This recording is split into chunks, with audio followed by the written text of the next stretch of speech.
After Lisa left, Lewis was the only one left in the entire studio. After these two successful deals, Lewis thought he had found the formula for success. He sat on the podium, with the entire city as his backdrop behind him, as if declaring that he was about to become the king of this city. At this moment Lewis's ambition began to swell rapidly, so in the days that followed, Lewis threw himself into work with relentless abandon using his own methods, and his filming style became increasingly graphic compared to before. Morality and the law gradually blurred in his mind, so much so that the footage he shot was always far superior to that of his competitors, resulting in more and more of his news segments being aired on the TV station. In just 2 short months like this, Lewis bought himself a sports car. Perhaps from constantly filming graphic and violent scenes, Lewis's state of mind became increasingly twisted. When his assistant accidentally spilled a few drops of gasoline on the car's paint job while refueling, it sparked a fierce scolding from Lewis.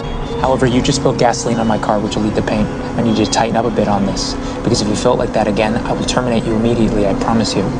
And with the upgrade of his equipment, Lewis started driving his car even faster. Running red lights became second nature to him, all in order to get to accident scenes quicker. But what was even more shocking was that, one night after Lewis rushed to the scene of a car accident at breakneck speed, he found that neither the police nor his fellow stringers had arrived yet. Even the parties involved in the accident were still reporting the situation to the police. After observing the scene carefully for a moment, Lewis immediately found a good angle and started filming, but he soon felt like something was missing from the shot. He quickly put down his camera and ran over to the victim, lifting the critically injured man lying on the ground, and placing him in a position he deemed more suitable. When he picked up his camera again, a satisfied smile finally spread across his face. By the time the police arrived at the scene, Lewis had just finished filming, and the police had no idea at all that the scene had already been tampered with by him. Lewis's success was undoubtedly due to his complete lack of scruples, but he knew that in this industry everyone only cared about the end result, and never about the process. And with his bold filming style and lightning-fast speed, Lewis had successfully caught the attention of a veteran in the industry. The veteran hoped that Lewis would join his team, because he had just upgraded and expanded his equipment recently, and was now in urgent need of talented people like Lewis. If Lewis joined them, not only would he get to share the veteran's connections within the police department, but his income would also multiply several times over. Perhaps the two of them could even monopolize the entire industry together. This opportunity would undoubtedly take Lewis's career to new heights. However, the achievements Lewis had made over the past 2 months had already made him become somewhat arrogant. He had no desire at all to share this profitable business with anyone else, not to mention that this veteran was the very same person who had rejected him initially. I'm not fucking interested.